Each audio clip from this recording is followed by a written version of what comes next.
आशिक पागल हो जाते हैं प्यार में और बाकी कसर पूरी हो जाती है इंतजार में।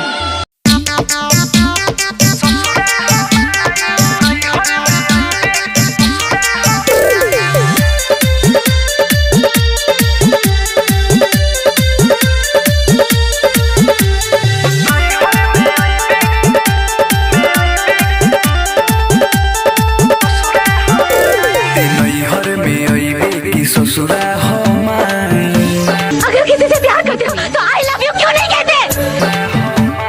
तोहरे वियोग में हम खाना ना खाई। ससुरा हो तोहरे वियोग में हम खाना ना खाई। गौआ में जाइल जब हम तोरा, गौआ में जाइल जब हम तोरा, हमके सुना के गोरिया में तोर माई। ते नैहर में आइबे कि ससुरा हमारी, तोहरे वियोग में हम खाना ना खाई।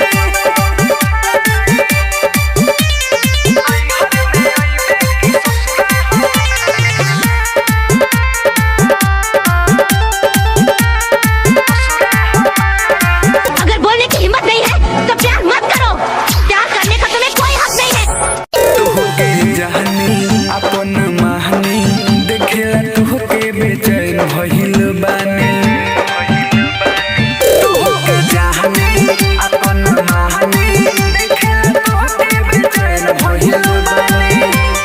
लागे ना मनवा पागल बन के घूमी, तोहरे चक्कर में कमाहू न जाई।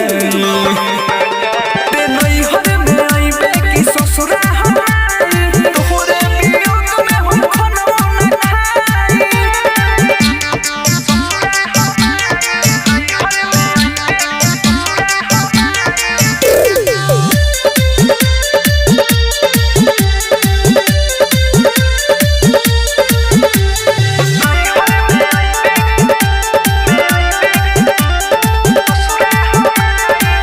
मैं सबके सामने कह रही हूँ कि तुमसे प्यार करती हूँ। पर मोके पाके खुशबारे जाके कबो तो देखे अकेलबो